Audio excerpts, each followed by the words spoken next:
Hello everybody and welcome to another episode of the Q&A. I have a big backlog of Guild Wars 2 videos I want to put out. I've got a lot of stuff on the edge of the mist. I've got a draft building video going out, but I don't want the Q&A to get pushed back too far this week like it did last week. So let's just jump in. First question, we're going to be talking about PvP. It comes from Frenzo, who says, "Hey WP, what are your thoughts on the new SPVP game mode coming that was given a very small preview in the Guild Wars 2 PvP map creation video that was on Twitch a couple of weeks back?" And this kind person linked it to me. It looks to me like it might be the old Guild Wars 1 GVG with the objectives and trying to kill the opposing team's guild lord. What are your thoughts to this and other possible PvP game modes, MOBAs, etc.? I would be incredibly excited by this. I missed this live stream completely. Thank you for linking it to me. I went back, I watched it, and it was a great live stream. I think the personalities they had on there were wonderful, wonderful people. They even forced the guys that were running the live stream to actually give them more questions at the end, and showed off some really interesting things. They took some hardball questions as well.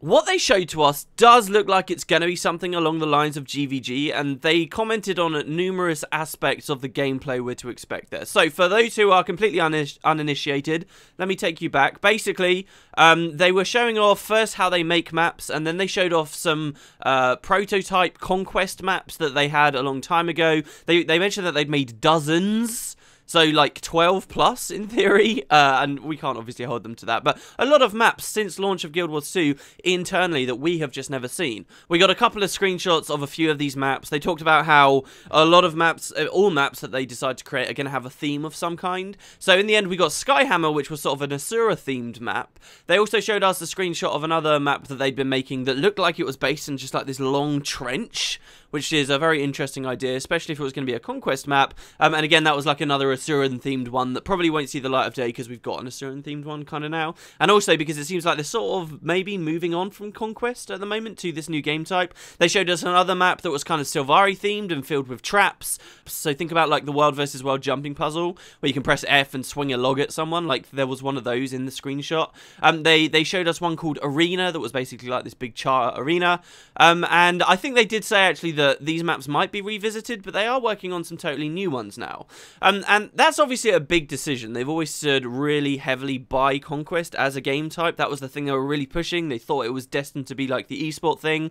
I think in practice, Conquest has failed in many regards, and while they haven't openly said that they believe that too, they have said that they feel there's a diminishing returns with sticking on the same game type for too long. Now, I'm sure they wouldn't be saying that if Conquest was a massive success, but it hasn't been. So they are basically saying, look, we like that Conquest forces conflicts. We don't necessarily like that it forces so much splitting, and we understand that some people like, you know, the more heavy 5v5s. They didn't talk about a lot of the other negatives I know a lot of the community see with the Conquest game type, but they did say that, for better or worse, after a while, if you keep going with the same game type, eventually people are going to get bored of it. And they have been looking for a long time now at doing other game types. We've known for a long time that they've been looking at stuff like capture the flag and maybe even more exotic things since before launch. So this has always been something they've been toying with, but now they've got a concept that they've been toying with and they actually feel will eventually become a real thing. They even showed off some prototype maps for us and gave us the map names. So if you actually have a look at, usually the footage in the background of a Q&A isn't relevant to what I'm talking about, but I will put in these images for you guys now. If you have a look at the screen, these are the new maps. We've got Concave, which was the first one that they showed off here. You'll notice that it looks very work in progress. Funnily enough, the first screenshot they showed us was the most work in progress style one that they've got.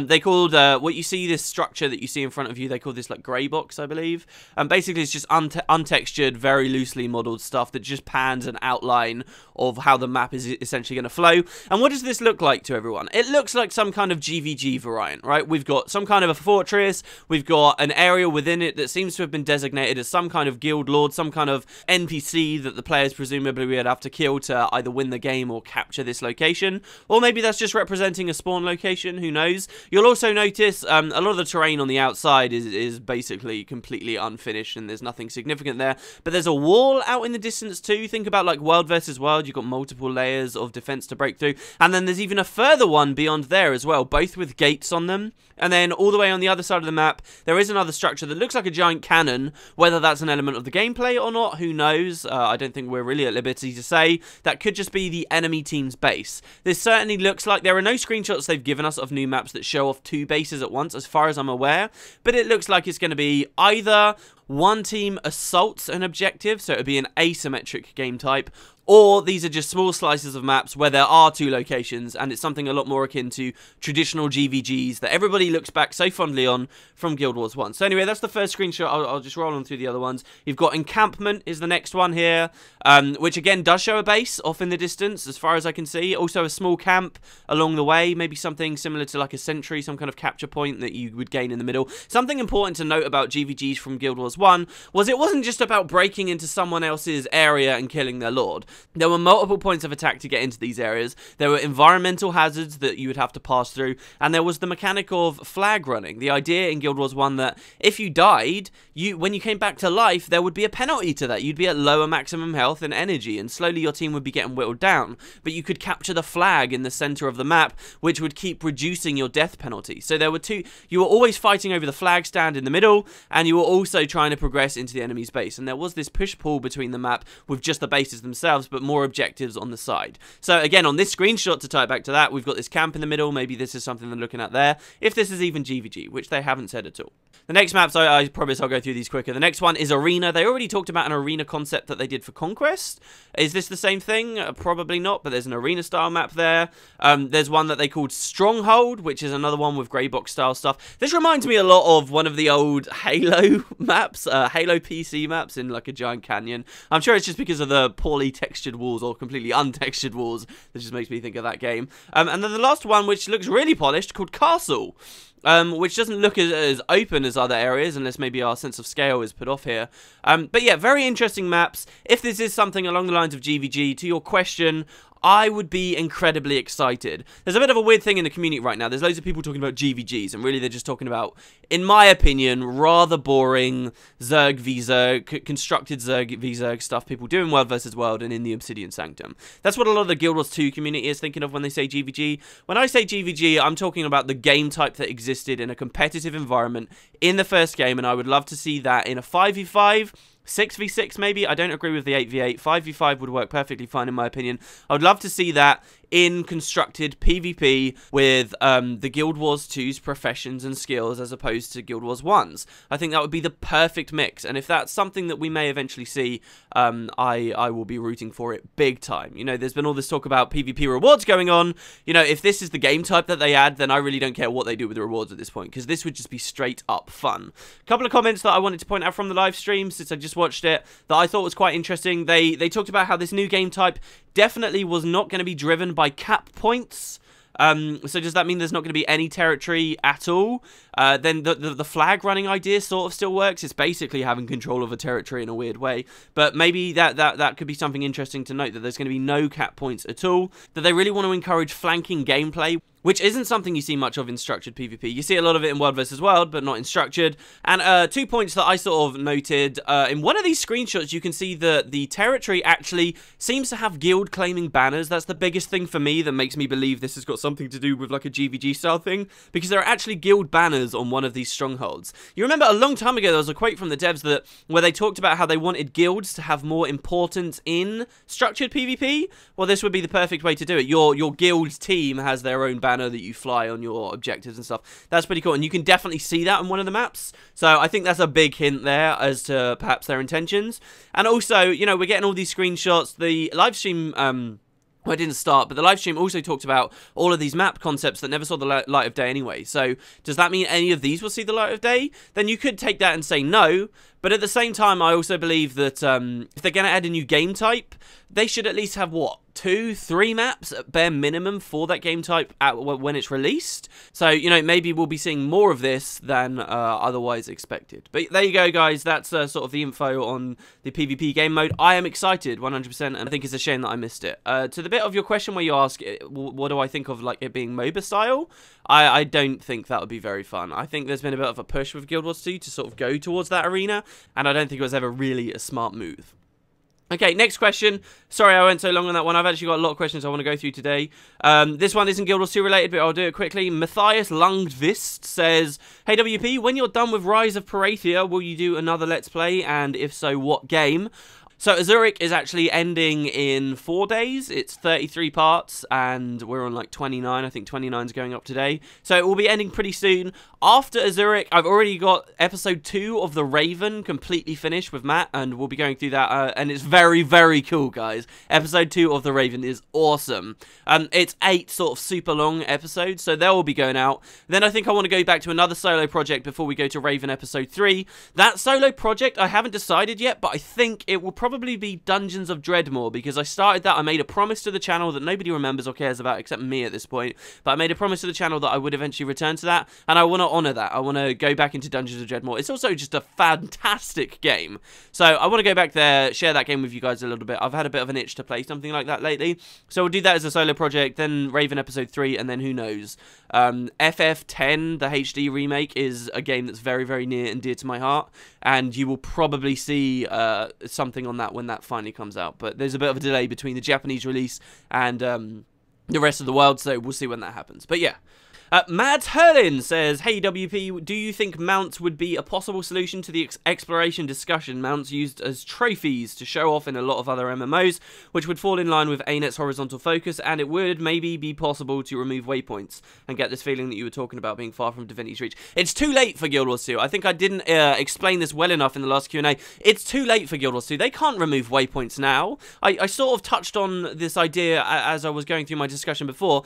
It's too late. People are accustomed to this game where they can waypoint wherever the heck they want. They're accustomed. The content is designed around the idea that you can just warp to whatever place you like. The living story, as a general concept of like moving stuff all around the world, basically doesn't work at all if you remove waypoints. Like, it becomes massive tedium. Look at the first stuff that they added for the first Halloween, for example. All those books going to all those different locations around the world, mostly Kryta, but a lot of vast distances that people were being asked to travel. If there were no waypoints, this stuff just wouldn't work. The game isn't designed for it, sadly, and especially if you look at the way that the personal story works, there'd be outcry. You cannot remove waypoints. The only way that they could tap into this is through new maps and slowly limiting the number of waypoints that are available there. There is actually opportunity when they go to the Crystal Desert to reintroduce the Janundu as some kind of a mechanic, and through them, you know, have a weird kind of cursory mount system in the game where there are no waypoints through a certain area of the world. Instead, you have these Janundu that you want to travel through and stuff. Like, they could do it, but the only way they will ever tap into this kind of experience while playing an MMO is through new areas. They can't remove what currently exists. Too much of the content that's been designed and too much of the player base's understanding of what Guild Wars 2 is seated in those waypoints. Removing waypoints is worse than, like, quadrupling the price of waypoints. And can you imagine the QQ if they did that? It's just not going to work. As to the idea of adding mounts to Guild Wars 2, I'm rather indifferent to them, but I also don't disagree with them. I think that, yes, you're completely right. They fall into this horizontal line of cosmetic progression. It doesn't even matter that this is horizontal necessarily. It's just this is cosmetic progression instead of, like, statistical and giving people abilities. Like, if these were mounts that didn't change your skill bar and they didn't make you move any faster or anything like that, this falls beautifully in line with ArenaNet's idea of cosmetics coming first. I think there's one compelling argument about not adding mounts in that it's like a slippery slope. You could add the mount, and then how hard is it to add a mount that makes you move just a little bit faster, and then just a little bit faster, and then all of a sudden a mount that you can only get in the cash shop that makes you move 50% faster. I've never really agreed with slippery slopes like that much. I don't think it's impossible to just add mounts that don't make you move faster and leave it there and have some real values and stick with that, and I don't think that's an impossibility. But at the same time, I'm not that excited about mounts, really. I just don't get the appeal. I think at one point when I was a lot younger, I really liked the idea of mounts, but now I'm perfectly happy to just make my guy look better with his armor and his weapons. And mounts may be something that they do at some point. But I also feel like ArenaNet, when they add a new feature, they don't want to just copy something wholesale from another MMO. They want to innovate with it. They want to do their own little thing. They want to make it special in some way. And maybe they have no inspiration for making mounts special in that certain way. Or if they do, maybe it would just be way too much work. So it would seem like a bit of a weird thing to just sort of throw in and be like, oh, hey, we've got these now. And I'm sure they would get more players for the game, honestly, after that. Oh, look, Guild Wars 2's got mounts now. Sweet! I'm coming back to that game. Or, oh, I never wanted to play it before, now it's got mounts. I'm sure that would happen, but they probably just... It's not even on their radar, I think. But, hey, that's just me. Lord Hog Fred says, hey WP, one of my guildies was saying he thought that the platform above the Fractal version of the Thormanova reactor is what becomes Dessa's lab. I dismissed him at first, but having discussed it a bit more, it seems like it might be. What do I think? I think that's an amazing theory. Wow. I haven't been in the reactor for a while since reading this question to be able to look up and see like whether aesthetically it looks similar, but that is a great idea. Think about it. Dessa has known friends within the Thormanova reactor, potentially was a part of the inquest herself. The explosion at the Thormanova reactor created some kind of time-space anomaly explosion, displacing people across Tyria and potentially the mists. A huge fragment of the reactor could have, yeah, she could have been working there, researching there. Exploded off, she's caught in this time loop now, working on these fractals, but like maybe that's a completely different goal to what she originally thought, or maybe that was part of the true nature of the reactor in the first place. It's a fantastic idea. I really, really like that.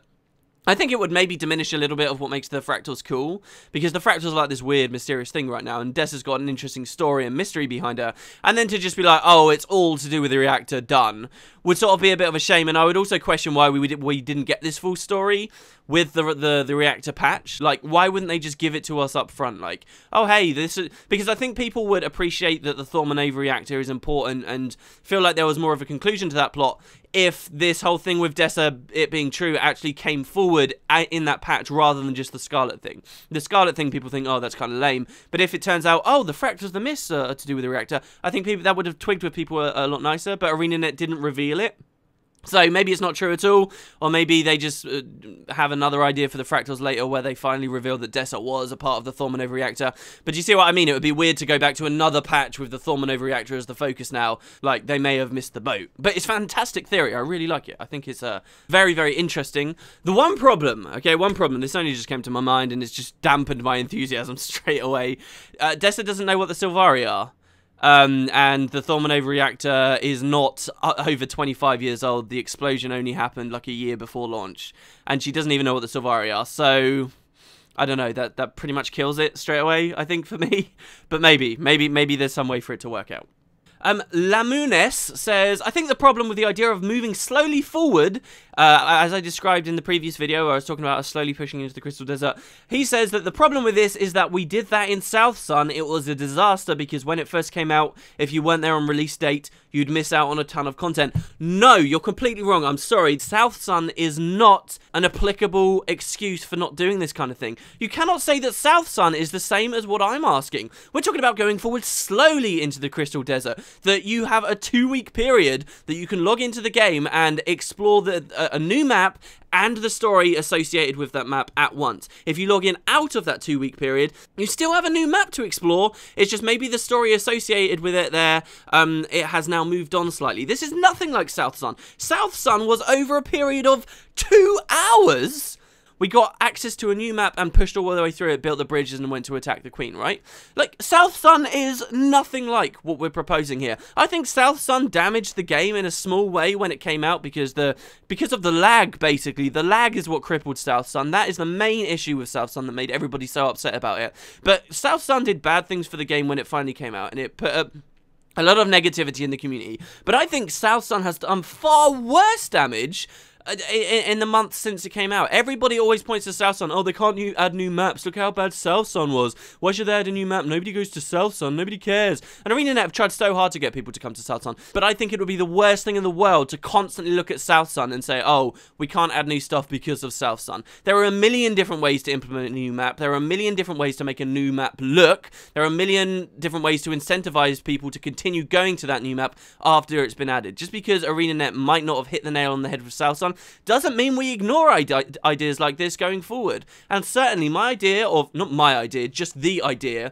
of going forward into a new region very slowly is nothing like how they dealt with Southsun. Southsun was an interesting concept and I applaud them for trying it out. Yes, it backfired, but I think we cannot dwell on Southsun anymore and say, oh no, I don't want new maps because nobody cares about that anyway. I think it just does too much damage in that respect and we need to try this. Just take it a little bit slower and I think that people will always appreciate what's going to happen. I still, for the record, I don't agree with the idea that Living Story has to be temporary in nature at all, but ArenaNet are pushing it, so if they have to, you know, at least new maps have that permanence that is more important, I feel, than, you know, oh, something's changed in Keswick's Hills that you can always experience forevermore, or, oh, there's a whole new map that you can forever experience evermore. So, yeah, that's sort of my answer there. Two more questions. I know it's going to be a long video. Two more questions. I'm going to do them quickly. Official Eddington Co. What an amazing name. Says, hey WP, who do you think E is? Guild Wars 2 could use more living story characters and the big reveal of who this character is. I would help some people suggest it's Scarlet, but what's your opinion? Thanks. I have no idea who E is, and I love that. I think E is the one great success of the living story right now. E is really fascinating to me. E is an actual mystery, an actual storyline that I really want to see explored. And guess what, guys? It's not old lore. It's totally new stuff, and I think it's compelled a lot of people and got a lot of people interested. E is a great character, and I think he's a really good mark of what the living story could do. I also agree with your sentiment in this question that the living story could use more characters. The main thing I think that would fix the living story, just in general, that I am a huge advocate of, is just more quantity in terms of the dialogue that we get with the characters we know, interactions between the characters we know, and more depth and exposition on new characters that are introduced, right? More reactions between those characters. Like, if you think of one of the big ideas of the living story is that it's meant to be like a TV show, right? You want to tune in each time so that you can see more of the story. How do TV shows work? It's primarily dialogue. You want to get invested in characters and see their conclusions, right? Guild Wars 2 needs to start tapping into that, and the difference between Guild Wars 2 and a TV show is a TV show is half an hour to an hour of solid dialogue, and you know, sometimes you have the odd bit of action here or there, but it's dialogue and it's getting you invested in characters. Guild Wars 2 is just all action with a random cutscene splashed in or voiceover stuff. Like, I completely agree there needs to be more characters, but only more characters if they all wholesale get way more attention, way more lore. Not even lore necessarily, I don't believe is the best term for this. Just more dialogue, more depth, more opportunities to speak to them and see how they react to different things, how they react to one another. Help us just naturally take allegiances and preferences over various characters, rather than saying, oh, this has to be a character people like, or this has to be a character people don't like, and then trying to shoehorn it in through that way. So yeah, that's kind of my answer to that. And the final question, Muharram Bayrak says, hey WP, do you still play with your Oculus Rift? If so, which games have you played on it recently? What's your favorite or most memorable game you have played with it? I think Half-Life 2, the Valve's implementation of that game is amazing. I'm waiting on, there's an amazing mod for Half-Life 2 as well that some people are developing, and it has compatibility with the Razer Hydra, and that is incredible, but I want to have a certain setup where my Hydra base station is above my head so that I can play the game without any wires getting in my way and have full 360 degrees movement and stuff, which is going to be really, really cool, but it's just not quite there yet, so I haven't played too much of it. The reason I come to this question, though, is Guild Wars 2 related. I'm in the Edge of the Mist beta, and in there you actually get the dev commands for first-person view, and you guys might see a video, because I get first-person view, you might actually finally see a video of Guild Wars 2 in virtual reality, which is something I've wanted to do since I did the Guild Wars 1 in virtual reality, but I haven't had the opportunity, and now, I know I'm meant to be in there for other things, but I think maybe I can just slip in for 10 minutes to try it out, because it's incredibly exciting to me. There was also an update to the Vireo drivers lately, so we shall see, though. That might not happen, because it depends on the drivers, but yeah. So, there you go, guys. That's the Q&A for today. Thank you very much for watching. Sorry if I rushed through your question a little bit, because I'm trying to squeeze too many in. I might just start doing 2 videos a week. I don't know. And then it will be 3 videos a week, and then 4, and then 5, and then I'll call it Guild Wars 2 Daily, and everything will be wonderful and right with the world.